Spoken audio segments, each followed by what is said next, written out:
Hello बच्चों, चलिए प्रश्न को देखते हैं। प्रगलन में गालक का कार्य है। विकल्प हमारे सामने है।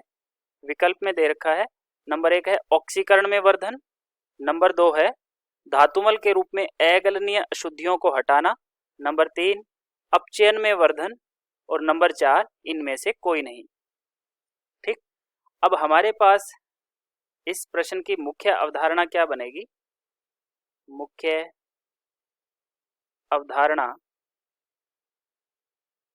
कि जब धातु निष्कर्षण किया जाता है, धातु निष्कर्षण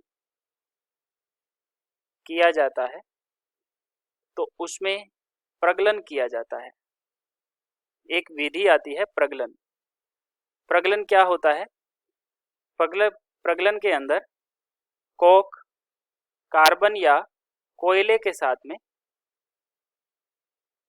उनके किनके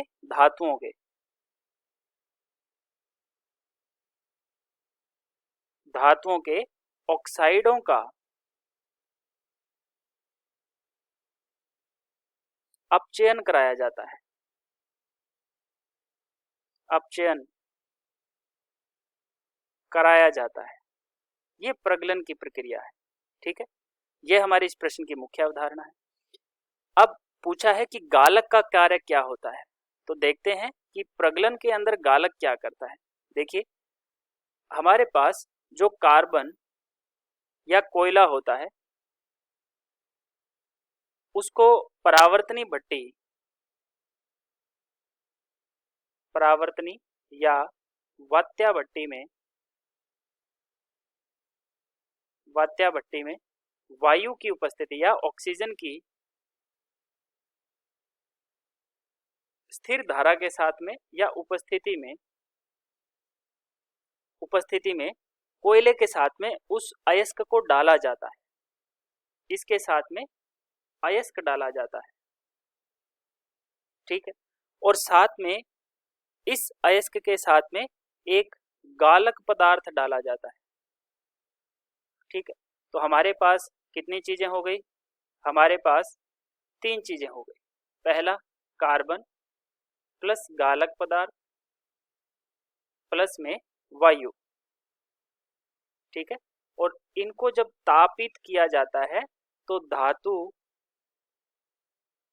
यहां से धातु का क्या होता है? अपचयन होता है और धातु ऑक्साइड से धातु निष्कर्षित हो जाती है, अलग से निकल जाती है।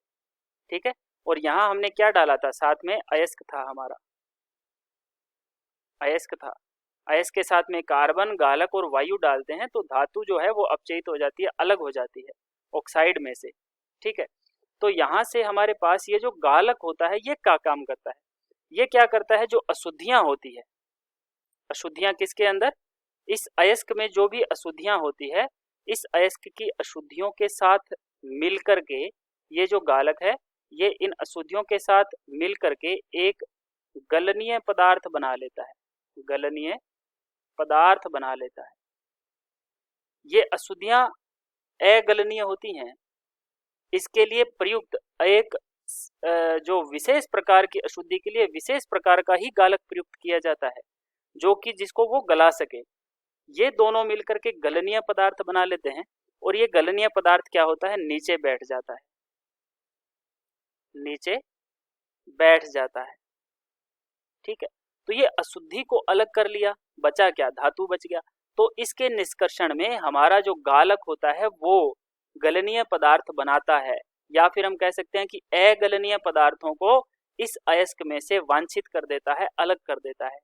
विकल्प में देखते हैं, ऑक्सीकरण में वर्धन करता है? बिल्कुल नहीं, यह ऑक्सीकरण में वर्धन नहीं करता, क्योंकि कार्बन द्वारा अपचयन होता है, तो गालक का काम ऑक्सीकरण का या अपचयन करना नहीं है। दूसरा है धातुमल के रूप में, ये जो नीचे बैठ जाता है इसको कहते हैं धातुमल। इसको क्या कहते हैं? इसको धातुमल कहा जाता है।